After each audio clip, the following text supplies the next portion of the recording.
take 3, I guess, since my camera wants to be a little bitch.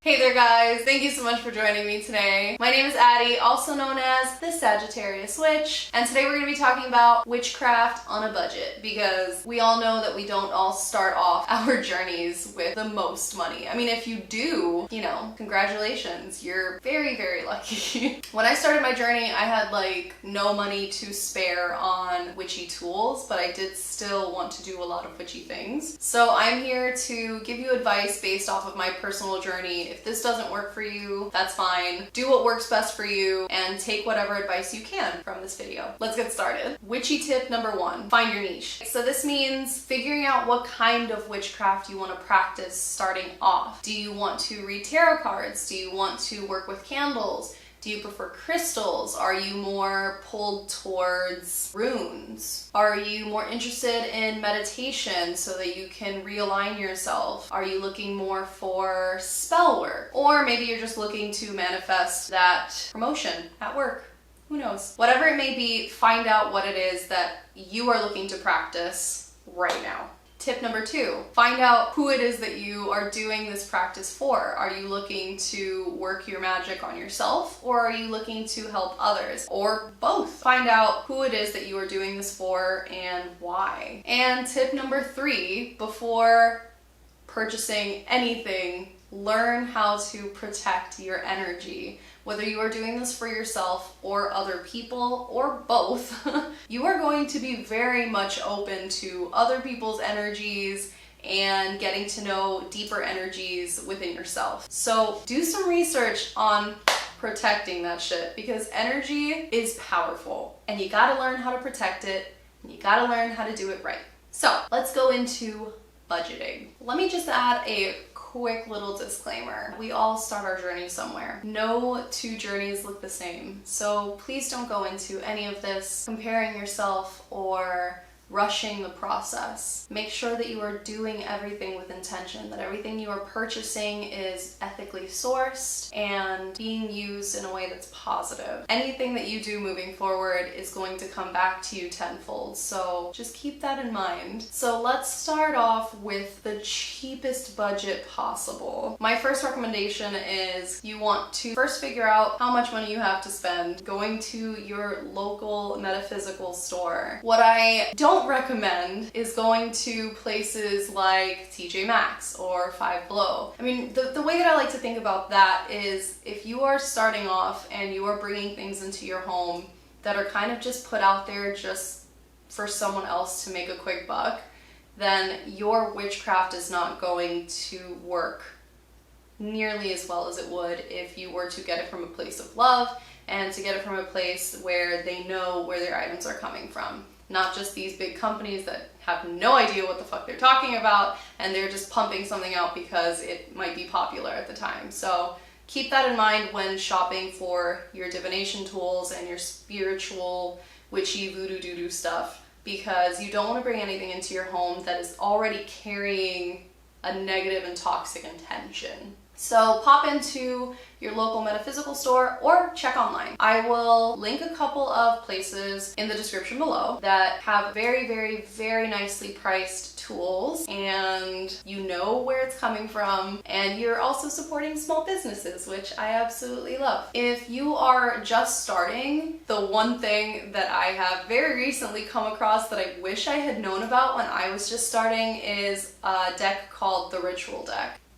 This is a deck of cards. It comes in this really cute little pouch. This deck is really awesome. It has a plethora of tools that you can use for your magical practice. It has everything from crystals to feathers to candles, all sorts of things. What I love about this deck is that as long as you are giving the tool pictured in the card the same power that you would give a physical tool in front of you, it's going to work for you. So if you're just starting off and you don't have the money to get crystals and candles and feathers and runes and all these other things that are pictured here, this even has the different moon phases, which is really cool. I don't know if you can see it. I don't have an autofocus lens on this right now, so it's not gonna autofocus for me, but I think if I put it right in front of my face, you can kind of see it. What I love about this deck is that it is both budget friendly and it has everything that you're gonna need to start off. This is also really cool just to kind of pull something for yourself that day, because the guidebook also brings mantras. So if you are starting your witchy practice and you like to incorporate meditation, which I highly recommend, this is great. It already has mantras for you. It has different ways to use the card itself in your spell work and in your witchcraft, and it's pretty much all you need to get started, which is, it's mind-blowing. Besides maybe like some sage or, you know, Florida water, it doesn't get any better than this. It doesn't get any easier than this. This comes with like a whole guidebook of spreads and different ways to use the cards, and it's just absolutely wonderful. And if you have the money to just at least start with this deck, I would do it. Moving forward, the cool thing about witchcraft is that you can make all these things at home. And if you are just starting off, you can quickly follow a couple of really dope witches that I will also link in the description below on Instagram. And they have a whole array of wonderful ways to do witchcraft with just things in your backyard. So depending, again, on what your niche is and what it is that you're trying to accomplish through your practice, there is something out there for everybody to learn when you are budgeting. So it's just all about doing your research. You can go on Pinterest, you can do a quick Google search, and if you are, again, if you're looking for tools, the ritual deck is a good way to go. Another thing that I highly recommend when you are doing witchcraft on a budget is picking up a book so that you know a little more in depth what it is that you're doing, what it is that you're working with, how to work these things into your craft. And if you have a book and you have this ritual deck that already has basically everything that you need to start off with, then you're kind of just good to go, right? Right. The one thing that I do want to say about all the books that I'm about to show you is that they refer to something like this as a smudge stick. Please, for the love of all that is good and kind and magical in this world, don't call this a smudge stick. Don't use the word smudge ever, and unless you are a part of an indigenous tribe that knows the practice of smudging something, then you have no right using that terminology, okay? Let's just keep that in mind here. This is considered a cleansing wand. You can call it that. You can call it a smoke wand. You can call it whatever it is that you want. A bundle, a bunch, whatever. Beautiful. Just really had to put that in there because gotta let you guys know. But this is really great. I will also link below where I purchased this. I purchased it online and I preferred waiting for it. This has roses, this has sage, this is lavender, and I know where all of it came from. It also came with a nice chunky piece of onyx, which is really great. You can get these things online, very, very fairly priced. Most sage bundles are anywhere between $7 to $16 depending on the size, and they last forever, so you don't really need anything bigger than a $7 sage wand. And they also have sage spray for those who are in college or in a place where they can't, you know, smoke their house full of sage or palo santo. When purchasing any kind of witchcraft book, as much as I love going in to Barnes & Noble, if you are starting on a budget, highly recommend Amazon. The books are anywhere from like $5 to $10 cheaper on Amazon.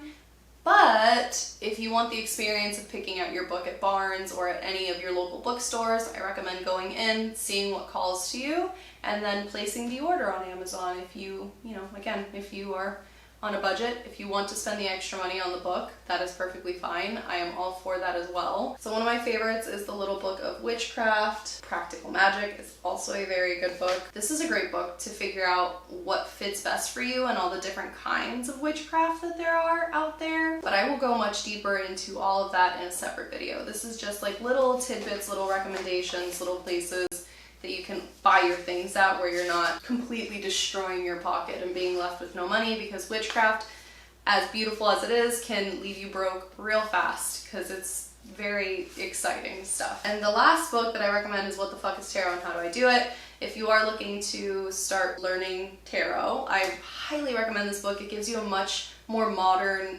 idea on how to use the cards, how to read the cards, how to use your intuition, and also how to create an altar and a space to actually read these cards, which is very exciting. Love this book. And lastly, to close off this video, when starting your journey on a budget, I highly recommend getting a journal. You can pick up any journal. It doesn't have to be, fancy or specific. It doesn't have to be leather bound or super pretty to start off. You can just pick up any journal anywhere so that you can take notes on your journey, what you're learning about yourself, what you've learned in general on this process, what works for you, what doesn't work for you. I will do a deep dive into starting off your journey in my next video, but I just wanted to kind of put something out that if you stumble across this video, you're definitely being called to not spend, to spend your money wisely. Don't spend it in a way where you are supporting crap. Don't support crap. Anyway, thank you guys for watching me rant. Thank you for joining me on my mini witchy TED Talk, and I will see you guys next time.